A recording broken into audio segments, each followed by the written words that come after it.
अगर आप MBBS abroad करना चाहते हैं तो ये वीडियो ज़रूर देख लेना, ये बहुत इम्पॉर्टेंट है।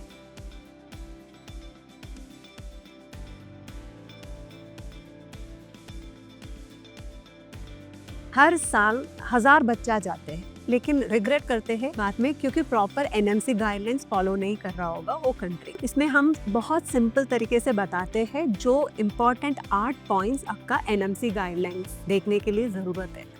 सबसे पहले इम्पॉर्टेंट पॉइंट, नीट क्वालिफाई हो, बिकॉज काफ़ी एजेंट्स आपको ऐसा बताएंगे दूसरा कंट्री में नीट का कोई ज़रूरत ही नहीं, उधर का प्रैक्टिस करने के लिए ज़रूरत नहीं, बट आप लोग वापस इंडिया आके प्रैक्टिस करना है तो इधर आके आपका एफएमजी हो गया है, you need to be NEET qualified on that year, तभी आपको एलिजिबिलिटी होगा। तो सेकेंड पॉइंट आपका कैरिकुलम, जो आपका इंडिया में एमबीबीएस का जो कोर 19 सब्जेक्ट्स होगा, सेम कैरिकुलम आप जो भी कंट्रीज चूज कर रहे हैं उधर फॉलो करना चाहिए। ये आप हमेशा ध्यान करना, इधर का सिलेबस सेम टू सेम होना चाहिए। That is one of the important point in the NMC guideline. तीसरा पॉइंट, कोर्स कैरिकुलम, आपका पूरा entire duration of MBBS should have minimum 54 months, that is 4.5 years होना चाहिए, प्लस 1 year इंटर्नशिप भी। तो when you are choosing some country, make sure ये आप duration follow कर रहा है और नहीं। Fourth point is your internship. तो जहां आप लोग एमबीबीएस पढ़ रहे, the same college should have its own hospital और affiliated hospital in that same country, उधर ही इंटर्नशिप कंप्लीट करके आना होगा, so that you make sure the hospital is associated with the university whichever you are going to choose.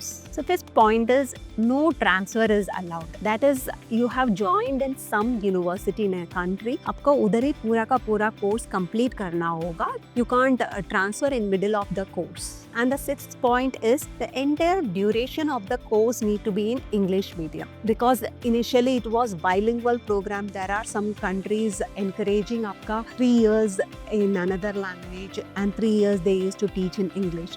So make sure आपका entire duration it has to be in English medium. And the seventh point is license to practice. So after you complete your MBBS exams and everything, you should be fit to practice in that particular country. अब ऐसा भी कुछ countries है जहां आप MBBS complete किया है तो एनएमसी कंप्लायंस ऑटोमेटिकली हो जाता है। So these are the countries like USA, UK, Canada, Australia and New Zealand. So it is completely NMC compliance. Of course आप लोग को cost of MBBS will go really high, between 1.8 to 4 crores का budget है, तो you can consider these countries also. So thanks for watching this video. If you like, kindly share and subscribe. Thank you.